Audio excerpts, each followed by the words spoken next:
and he is kind enough to sit down and discuss the campaign and important topics to the HRBC. The Hampton Roads Black Caucus has already endorsed A.C. Cordoza, the Republican for that seat, and as of yet, Mr. A.C. hasn't finalized an appointment with the meetups, but we would still like to have him on. Nonetheless, in the spirit of good politics, we want to extend a hello to Charles West and bring him on the screen right now. So, Mr. West, good evening and welcome to the HRBC Meetup Series. Are you doing well tonight? Yeah, I am, comrade. It's great to be here. It's an honor to come on anytime and hang out with you guys. Long, hard day at work. It's good to finish it up and wind up here, discussing important topics to our community. Exactly. Now, speaking of hard day at work, I want to give you an opportunity to give a little bit of background about yourself, what you do, what you think, politics-wise, and so just give the viewers, the HRBC viewers, all about you. Definitely. Well, as you guys know, my name's Charles West. I've lived in the area all my life. I went to school at Tab High School, went and got my associate's degree at Thomas Nelson Community College right here in Hampton. I work in construction, and I believe that neither of the big parties has our interests in mind. They work to push agendas, and once they get into office, don't show any real evidence of wanting to connect with their voters. It's terrible to me that only one day a year here in Virginia is lobby day, because every day should be lobby day, because the delegates represent the people. All right. Also, could you give us a little bit about yourself in the community and what you do employment-wise and so on and so forth? Yeah, most certainly. I've been involved in activist movements in the area since 2015, a couple years after I got out of high school. I spent a long time recently working, but the past few years and seeing the way things have worked out and how our community has been treated by the quote ruling class, it's pushed me to want to get back out there and get back as part of the fight. I've supported independent candidates ever since I was old enough to recognize that I cared. And once upon a time, I considered myself somebody that thought, government could be used to help folks out that were disadvantaged. But really, I realized that that's only one piece of it, that the whole other piece is that we get our liberties infringed upon every single day in small, tiny ways. And it carries over back from my young days, only speaking up when I seen horrific things happen that grabbed everybody's attention. I've realized more and more over the years that it's not just those big times, that people need to stand up for the little things. And we'll touch on some of those little things, which, depending on how you look at it, could actually be some pretty big things as we go out through this show here. But I want to start off with about the race itself and why you would be interested in becoming a Virginia delegate, and more specifically, I guess, what do you understand the role of a delegate to be? Okay. The why that I'm interested in running to represent our community is I was on the way to work from the last presidential election early in the morning, and I realized I'm tired. I'm tired of seeing my friends and neighbors forced to pick between the least worst choice. And then every time, almost invariably, it turns out to be just another agenda pushing politician, somebody that doesn't respond to your messages, doesn't respond to your answers. And it's time for a real representative who works for a living, who looks after kids that are in our school system and whose lives actually depend on the choices of the legislature. It's time for us to get rid of corrupt, insulated, out of touch politicians.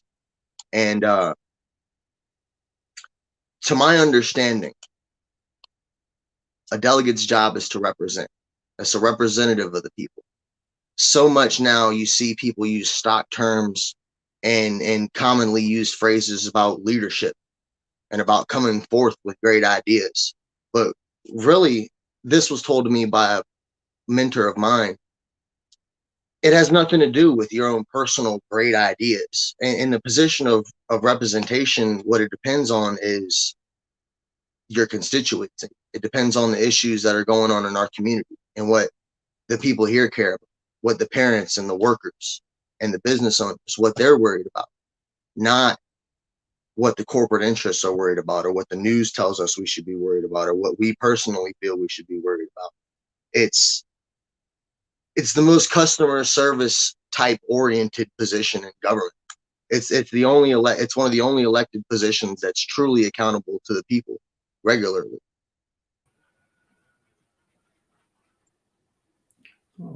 All right. Now, I want to touch a little bit on the concept of inclusion with state government and a culture of it, if you will. Are there strategies that you would like to use to include, say, more diversity initiatives which promote opportunities for all residents in employment and business and services? Yeah, most certainly. Not only do we want to promote inclusion and diversity within the government itself in terms of things like how we appoint judges. It's only been since I've been running for this office that I've learned that judges are elected by the representatives, not necessarily the people, but the way that judges are picked to be put on the list for who the delegates vote for is real backdoor and real shadowy. And that needs to be different. There needs to be a more open and more transparent process for things like that and how we get appointed officials in the government. And then outside of that, we need to keep on working on promoting the growth of diversity in terms of small business and in terms of access to higher education. There's no reason in this day and age. And I come from a scenario where I didn't really have a lot of resources, and I was able to go to school because there's always a way, and we should make it so that there's always a way. There shouldn't be any reason that a college degree, which holds almost the same equivalency as a high school diploma once did, should be out of reach for somebody because of terms like socioeconomic status. If higher education is something you really truly want or willing to work for, there shouldn't be any barriers there. So whether it's the state government or whether it's private, we should always be promoting inclusion and diversity, because when you get the same type of people in all the positions, you get the same type of ideas from all the positions. All right, all right. Now we're on to number 3 here. Public officials should reconsider their role and their ethical responsibility in advocating for social justice. So, what would be your role that you would like to play in supporting racial and social justice? In terms of racial and social justice, a lot of the wellspring from which injustice comes here in the Commonwealth of Virginia is built into the way, it's baked in, if you will, to the way that the government relates to the people that live here. In every way, from things like policing, which is one of the more direct ways that the government interacts with people. We could pick bones all night about different ways we could improve that to make it more equitable, to make it to where money and privilege doesn't buy your way out of trouble, because it shouldn't. You know, the lady with the scales that we use to represent justice, she has a blindfold on for a reason, because it shouldn't matter who you are, it matters what you do. And then you get deeper into things, and you get to things like city council meetings, school board meetings, where you get somebody that comes with a problem and the reaction is to have them ejected rather than get down to a frank discussion about what the person came with, back to how the government's supposed to serve the people. There's so much of an interest in protecting the city or the state from liability and bad press that you end up getting regular people hurt. And there's no excuse for that.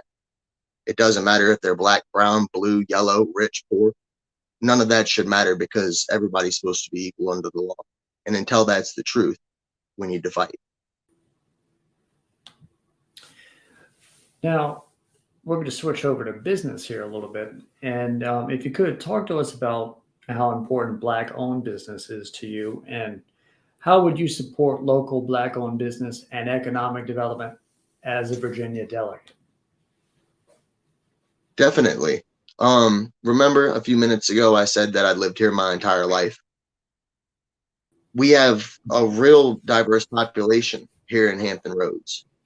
Black-owned business is supremely important to me. All small business is important to me, because if you don't have small veteran and minority owned businesses as the backbone of our local economy, then what fills the gap?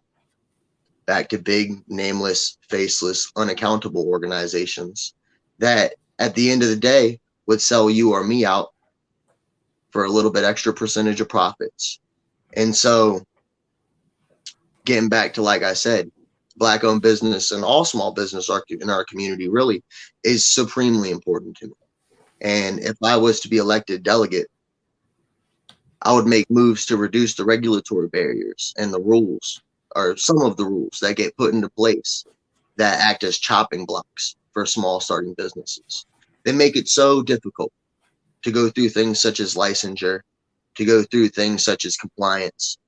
And in a lot of scenarios, these compliance and licensure regulations aren't even written by people in the industry, or people certified in healthcare, or even people certified in things like environmental science. Usually it's legislators. Usually it's written in a partisan fashion, and usually it hurts small business owners. Aside from that, we want to work to cut some taxes. We want to get rid of the income tax here in Virginia, so that both workers and business owners will be able to keep more of their money in their pocket. Less of your money gets diverted off into the black where the state mismanages it, then small business itself grows faster, grows better. I think your volume dropped. It didn't mute, but it dropped there for a second. Sorry about that. Just a moment. Now that's a little louder. Good.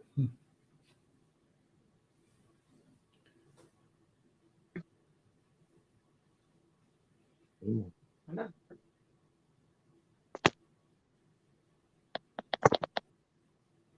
Can you hear me now? Yes, sir.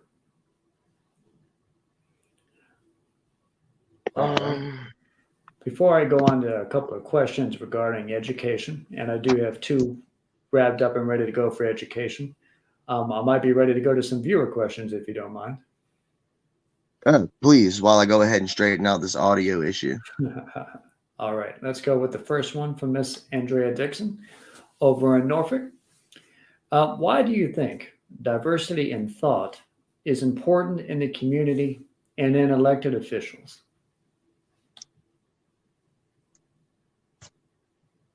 Because, as I stated earlier, if you get the same people with the same privileges and the same status benefits in these different positions, that's all you ever get, is the same old ideas. And not all of these old tried but true ideas are wrong, but when people go out of their way to enforce a system where their friends and their other favored people are the ones that receive the benefits instead of being worked for everybody, when the ideas come from a multiplicity of places, then you generally regress to what is more of a true average. Mm-hmm. When you don't have extremities fighting to end up getting ineffective policy, you get real voices involved, and that's where the magic happens. All right. Let's head on over to some of our education questions here. This is about relationships with education, and how will you help build relationships within the state government and between schools and the wider community?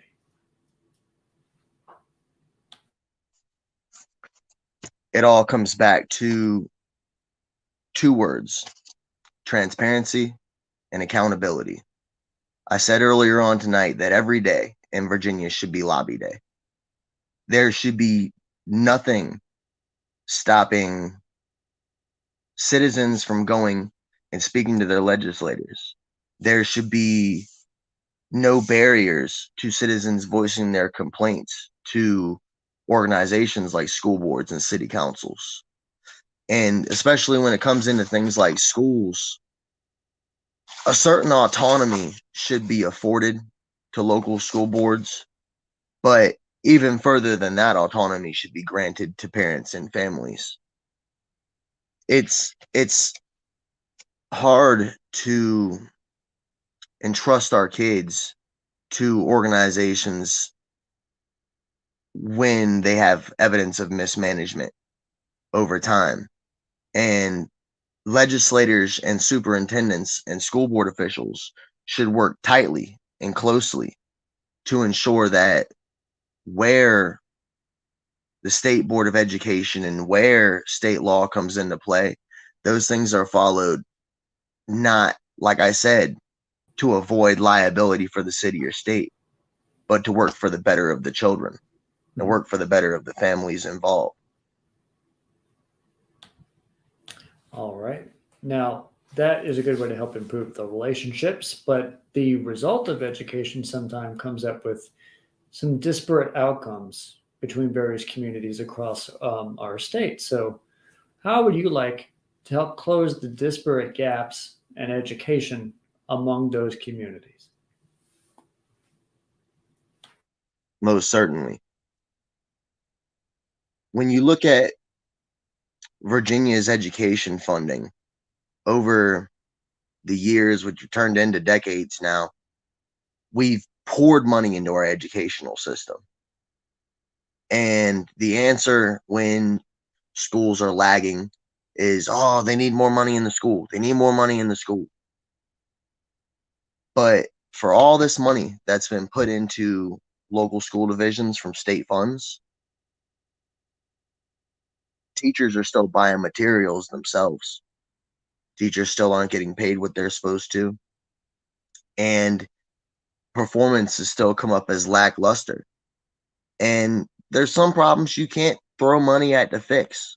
Sometimes you have to get the big government out of the way.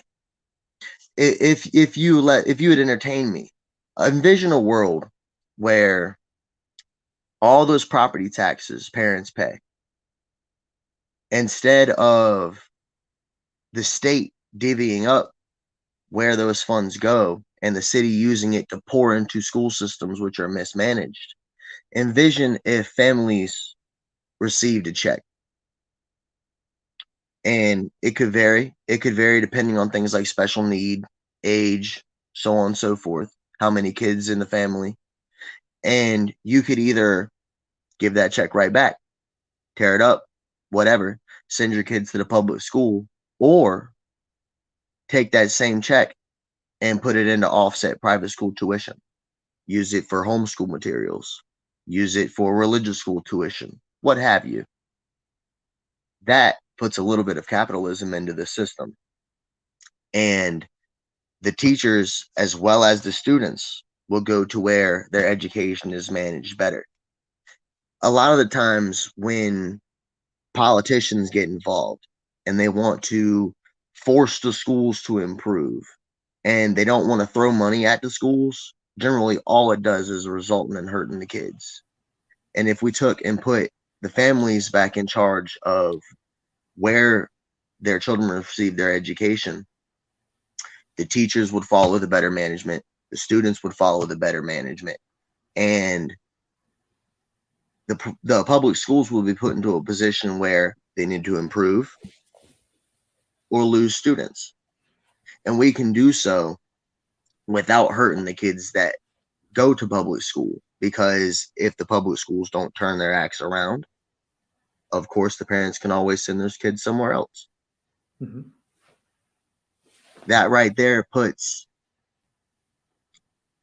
it doesn't necessarily take responsibility for school performance out of the state's hands, because the state is still, of course, responsible for the performance of the public schools, but it doesn't entrap children and families into poorly managed public institutions.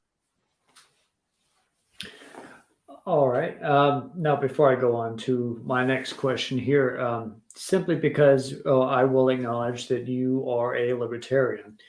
And I want to bring positively that idea of that to education itself, because we know when we think of education, we first think of it being a government run enterprise. And you just interjected a little bit of the premise and perhaps promise of school choice. Um, Beyond the idea of choosing to get out of it, could you also think of good ideas that could help improve the government part, the public aspect of education?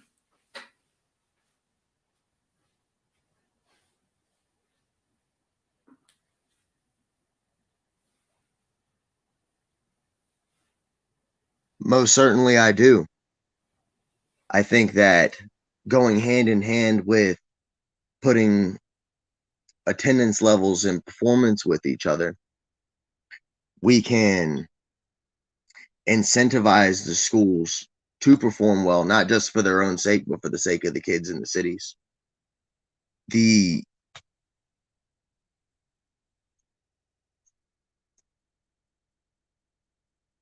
we can make them better.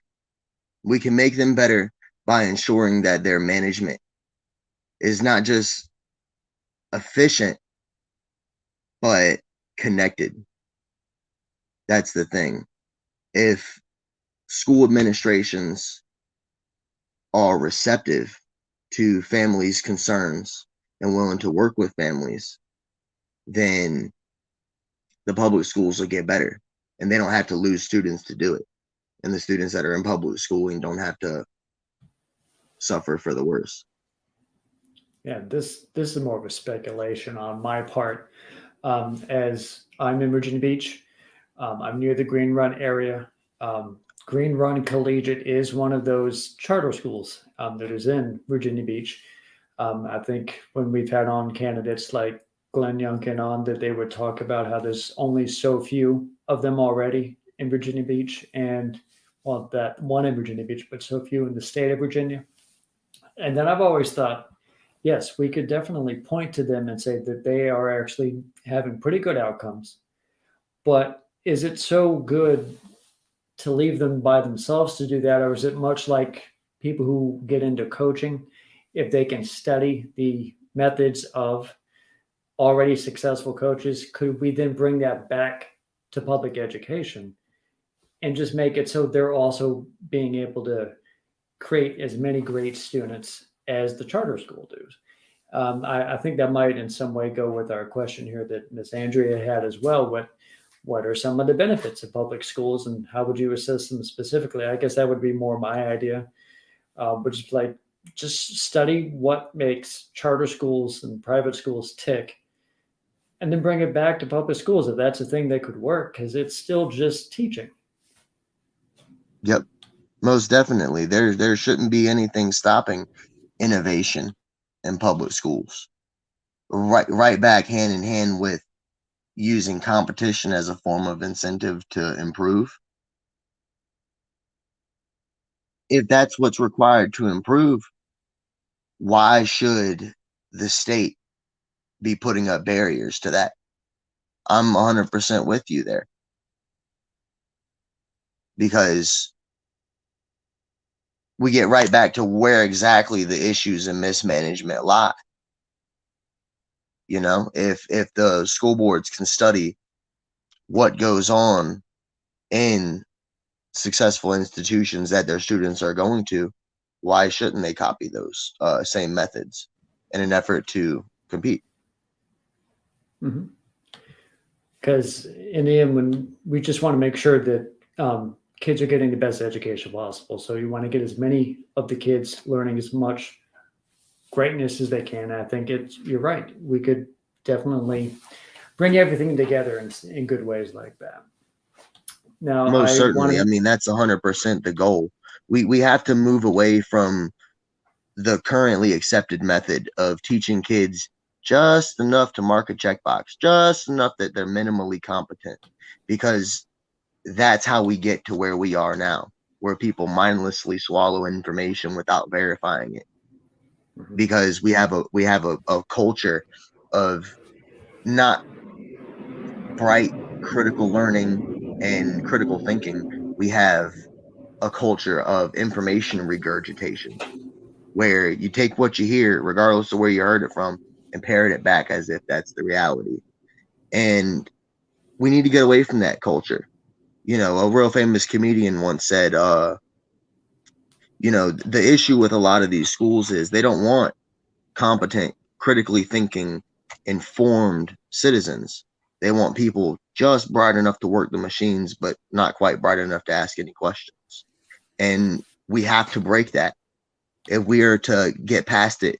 If we're to improve in an economic sense, if we're to improve in a political sense, if we are to maintain our cohesion as a people and as a culture, then we have to get towards educating children to the fullest and not just to the minimum competency. Good points. Good points.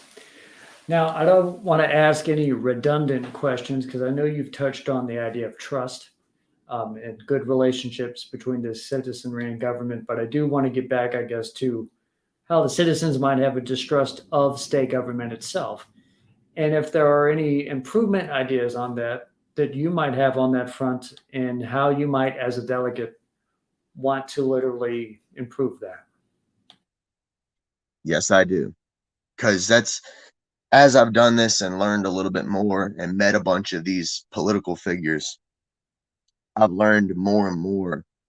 It frustrates me. It frustrates me to no end that your average schmaverage person, average regular voter like myself or you, well, I'm running for political office, but myself from last year, you only ever see a candidate when it's election time.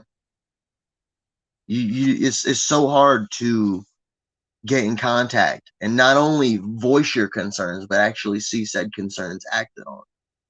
And there's no reason that elected officials like delegates and state senators should not feel completely accountable to their constituents. When it comes to ways we can improve things so that voters feel more like they can trust their state government, not only should every day be lobby day, but I'd like to see it made a law that if the General Assembly is in session during working hours, 9 to 5, what have you, legislators should be at the General Assembly, not out fundraising, not out doing luncheons or meetings or what have you. If they're not sitting in that chamber taking a vote, they should be in their office, ready to answer a knock at the door or a phone call from a constituent. Anything less is unacceptable. Further than that, we should put in term limits so you don't get these career people who get up in a position because they know a guy who knows a guy, or because they have moneyed connections, or because they've sold themselves out to interests, that hold these same seats for decades and decades and decades until they're well known for holding that one position. That's not real representation or accountability. And I feel like by instituting term limits and making it easier for voters to get in contact with their representatives, that will do some small part to make the delegates more accountable to the people. But even further than that, we need to overhaul how elections are funded. There's Conrad's roofing business. If you owned a business of some kind, maybe not roofing, maybe you own a paper company, whatever. If Conrad wants to donate all the money in his pocket to his favorite politician, there's nothing that says he should not be able to. I agree with people when they say that there's a First Amendment component to election contributions. But the moment Conrad's roofing or Conrad's paper sticks their money into our politics, it takes away the accountability to voters and constituents and makes delegates and representatives accountable to shareholders and companies. And companies don't vote. Companies and shareholders, they make decisions in the best interests of their companies and of their shareholders. They don't they don't vote. They don't have favorite politicians. When they donate X amount of money to a campaign, more often than not, it implies a quid pro quo. And that's not good.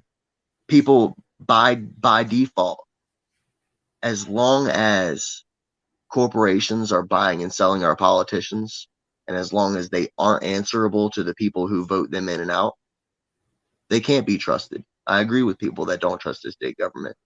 But if we fight hard enough, and if we make ourselves heard, and if we make ourselves visible, and if we throw these old insulated politicians out of office, we can make the government one that we can trust again, one that's more for the people and less for the interests. It's definitely what we should be fighting for. I would agree with you on that. And as we get ready to wrap up here, I'm down to like my last prepared question. And I want to piece it together in just acknowledging that I myself am more of one of those progressive Democrats. You might think like a Bernie type member of the Virginia Beach Democratic Committee. I'm also a member here at the HRBC running the meetups, and we just like to engage with the community in such a way that the community can get more informed. You're here as a libertarian candidate for HD 91, and yes, the organization has endorsed a Republican. So all of us together, we're just still trying to help the communities in the best way that we can. And I'm glad that you're here tonight to share with us the depth of your mind on this and how you want to be a part of that process, especially in the state house. So in lieu of that, the most important question of the night will come down to this. Why should we vote for you?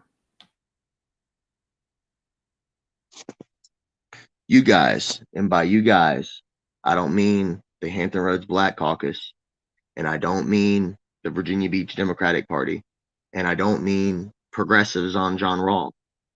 I mean you guys, as in the other people here in Hampton Roads who ride on the same streets, who walk on buildings and things that I help build, people that I see every day and that I care about, should vote for me, because we don't have to